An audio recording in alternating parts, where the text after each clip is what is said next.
12 साल पहले जिस आदमी को पूरा परिवार मरा हुआ समझ चुका था, वो अचानक आधी रात को साधु बनकर वापस लौट आया। लेकिन जैसे ही उसने हवेली में कदम रखा, दीवार पर खून से लिखा दिखाई दिया, ये इंसान नहीं, मौत है। वो साधु मेरे पिता नहीं हो सकते। रात के ठीक 12 बजे पुराने शिव मंदिर की घंटियां अपने आप बजने लगी। बारिश इतनी तेज थी कि हवेली की खिड़कियां कांप रही थी और उसी वक्त दरवाजे पर खड़ा था एक आदमी। सफ़ेद कपड़े, लंबी दाढ़ी, हाथ में रुद्राक्ष और आंखों में अजीब सा सन्नाटा। सरला देवी के हाथ से पूजा की थाली गिर गई और अर्जुन जी, पूरा परिवार जम गया, क्योंकि जिस आदमी को सब 12 साल पहले मर चुका मान चुके थे, वो आज साधु बनकर वापस लौटा था। लेकिन सबसे बड़ा झटका अभी बाकी था। मैंने सच नहीं बताया तो इस परिवार का एक सदस्य अगली अमावस्या से पहले मर जाएगा। कमरे में सन्नाटा छा गया।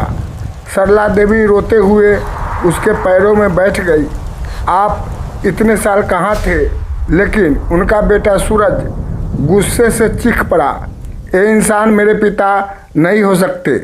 बाहर बिजली चमकी और उसी रोशनी में सबने देखा उस साधु के हाथ में वही पुराना चांदी का कड़ा था जो अर्जुन के गायब होने वाली रात खून से सना मिला था। अब परिवार डर चुका था, लेकिन असली खेल तो अभी शुरू हुआ था। उस रात हवेली में किसी को नींद नहीं आई। सरला देवी बार बार उस साधु के लिए खाना लेकर जाती, लेकिन वो सिर्फ पानी पीकर वापस ध्यान में बैठ जाता।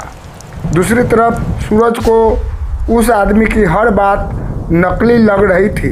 12 साल बाद अचानक वापसी और आते ही मौत की भविष्यवाणी, कुछ तो गड़बड़ है।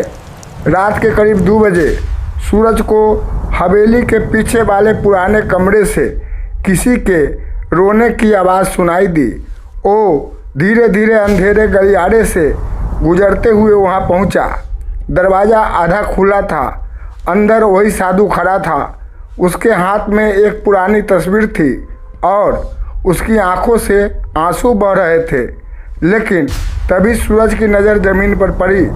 तस्वीर के पास पड़ा था एक जला हुआ अस्पताल का रिकॉर्ड, जिस पर लिखा था पेशेंट ट्रांसफ़र सीक्रेट वार्ड और नीचे अर्जुन का नाम। सूरज का दिल जोर से धड़कने लगा। अगर पापा जिंदा थे तो इतने साल कहाँ थे? तभी पीछे से किसी ने दरवाज़ा बंद कर दिया। कमरा अंधेरे में डूब गया और अगले ही पल किसी ने सूरज के कान में फुसफुसाया, सच जानना चाहते हो तो अपनी माँ को बचा लो। सूरज घबराकर पीछे मुड़ा, लेकिन वहाँ कोई नहीं था। अगली सुबह सरला देवी ने ऐलान कर दिया, जब तक अर्जुन जी मुझे अपने हाथों से सिंदूर नहीं लगाएंगे, मैं अन्न जल ग्रहण नहीं करूंगी। पूरा परिवार हैरान था। बहू ईशा ने समझाने की कोशिश की, माँ जी कहीं ये सब धोखा हुआ तो? लेकिन सरला देवी की आंखों में सिर्फ प्यार और इंतजार था। जिस औरत ने 12 साल ताने सुने हो, वो अपने पति की वापसी पर सवाल नहीं करती। उधर हवेली में अजीब घटनाएं शुरू हो गई। दीवारों पर अपने आप राख से निशान बनने लगे। मंदिर की ज्योत बार बार बुझने लगी और हर रात किसी औरत के रोने की आवाज़ सुनाई देती। एक दिन छोटी बच्ची गुड़िया खेलते खेलते स्टोर रूम में चली गई। वहाँ उसे एक पुराना लोहे का बॉक्स मिला। उसने मासूमियत से बॉक्स खोल दिया। अंदर थे पुराने गहने, खून से सना कुर्ता और एक डायरी। डायरी का आखिरी पन्ना पढ़ते ही ईशा के पैरों तले ज़मीन खिसक गई। उसमें लिखा था, अगर मैं वापस लौटा तो समझ लेना मैं मजबूर हूँ। मेरे लौटने का मतलब किसी बहुत बड़े खतरे का शुरू होना होगा। डायरी अर्जुन की थी। अब ईशा समझ चुकी थी कि ये सिर्फ पारिवारिक ड्रामा नहीं, बल्कि एक खतरनाक साजिश है।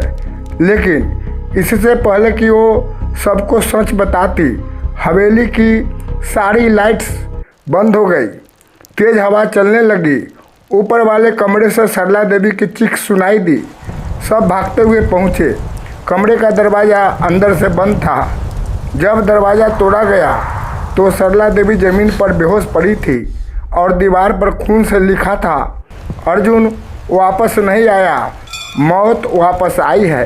पूरा परिवार कांप उठा। लेकिन सबसे डरावनी बात अभी बाकी थी। साधु अचानक मुस्कुराने लगा। धीरे धीरे उसने अपनी नकली दाढ़ी उतारी और बोला, अब शुरू होगा असली खेल। सूरज की आंखें फटी रह गई, क्योंकि उसके सामने खड़ा इंसान अर्जुन नहीं, बल्कि उसका सबसे बड़ा दुश्मन विक्रम था, जो 12 साल पहले इस परिवार से बदला लेने की कसम खाकर गायब हुआ था। और अब उसकी नज़र सिर्फ हवेली पर नहीं, बल्कि इस परिवार की हर सांस पर थी। लेकिन विक्रम को नहीं पता था कि हवेली में एक ऐसा राज छिपा है जो उसकी पूरी दुनिया खत्म कर सकता है, और वो राज सिर्फ सरला देवी जानती थी। थैंक यू, धन्यवाद।